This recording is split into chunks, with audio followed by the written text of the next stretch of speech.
If you really want to double your email conversions this year, especially now that we're heading into Q4, then please stick around, because in this video, I'm going to walk you through the different email design trends in 2024 that are going to help you again double your email conversions. As you may know, email design is extremely important, but most brands prioritize email aesthetics over email conversions, right?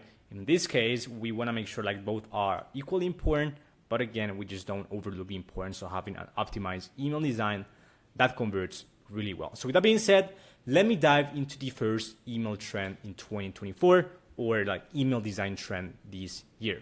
So that is hyper personalization. So that meaning making sure we collect zero-party data. So I've covered the topic of collecting zero-party data and how to use it in multiple videos, so feel free to check those out. But essentially, zero-party data is data we collect, especially at the pop-up level, to understand the customer better. So the goals, wants, needs, fears, etc.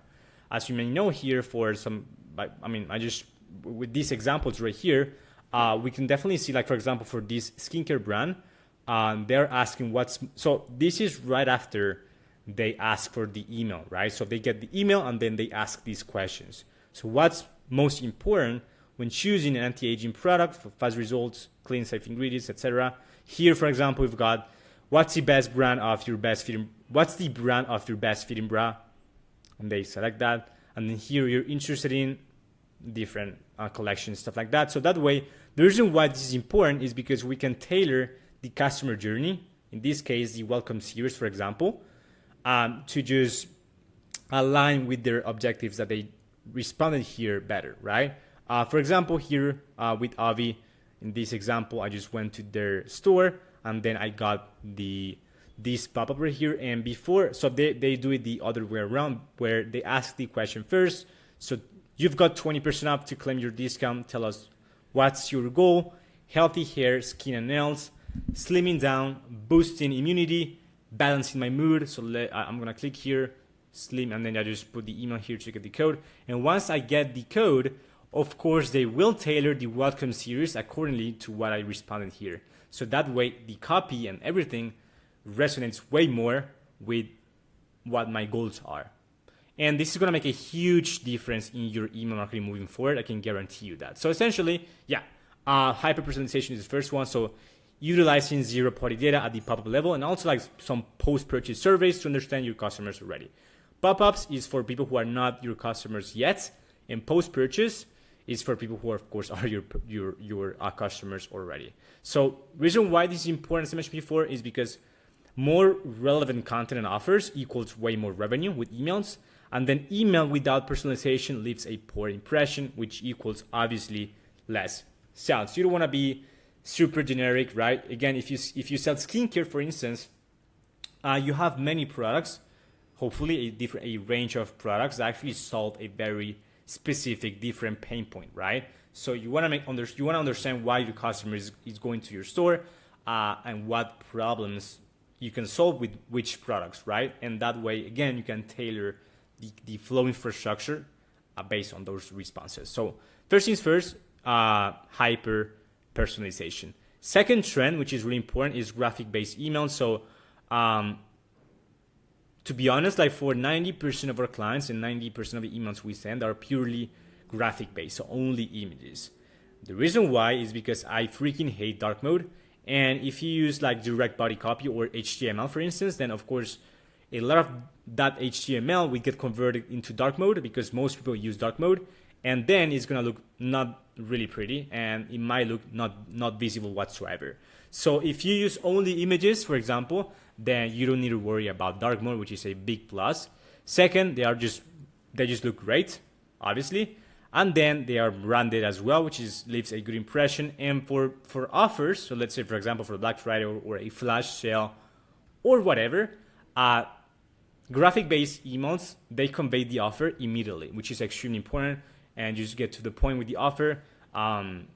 So the offer discount right off the bat with graphic-based, very easy. That way, people just get to purchase very easily from you on the email, and they understand exactly what the email is about within the first video 5 seconds, which is the most important thing. Yeah, important, make sure you compress your images. Of course, with graphic-based emails comes more like loading time because it's heavier, obviously. So make sure you compress your images. For example, we use tinypng.com to compress all the images all the graphics you export with Figma, for example, right?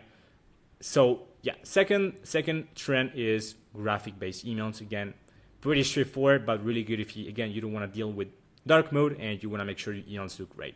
Third thing is utilize or make sure your designs are minimalist.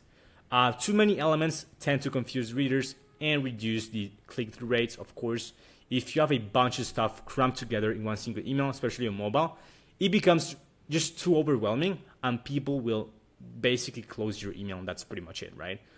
So make sure you have some white space. Minimalist design tend to work way better in most cases. That's 100% true. So utilize white space. Use spaces between the header, subheader, TTA, body copy, etc. Don't have just a novel, a wall of text people don't read whatsoever. Like most people will only skim your email. So make sure you either use very short sentences or you also utilize infographics, like charts, flow charts, comparison tables, whatever you can use. For example, here, they're using these kind of checklists, and this is pretty straightforward, very easy to read, and very optimal for sales, right? Especially for that people don't read, man. So make sure your emails are just optimized for getting skimmed, if that makes sense. So minimalist designs works way better than very overcrowded emails. So that's the third trend. And the fourth one, which is extremely important, is make sure your emails have great accessibility. Most of the emails you send will get open on a phone device, right? So make sure, especially if you're using graphic-based emails and not HTML whatsoever, make sure you have clear CTAs, you have legible fonts and colors, and they are large enough, because if your email is graphic-based, then the text doesn't get converted automatically, obviously. So make sure the text within the image is large enough by default. And finally, use alt text for images, but hopefully you're doing this by now. So that's pretty much it for this video. Really important pointers and trends or things to keep in mind that are really going to help you increase your email revenue by having more optimized emails in general, email designs and stuff like that, and overall email strategy. So if you're running an e-commerce brand doing over 100K per month right now and you want a reliable email marketing team full of experts and over 4 years of experience and over $20 million in email revenue generated, then please feel free to reach out to me. A link to my scheduler is going to be in the description box below. So feel free to go in there, book a time that works for you. We can put together a specific plan of attack for you with a specific plan, things, just a forecast of where we can take your email revenue. So yeah, with that being said, thank you so much for watching, and I'll see you in the next one. Bye-bye.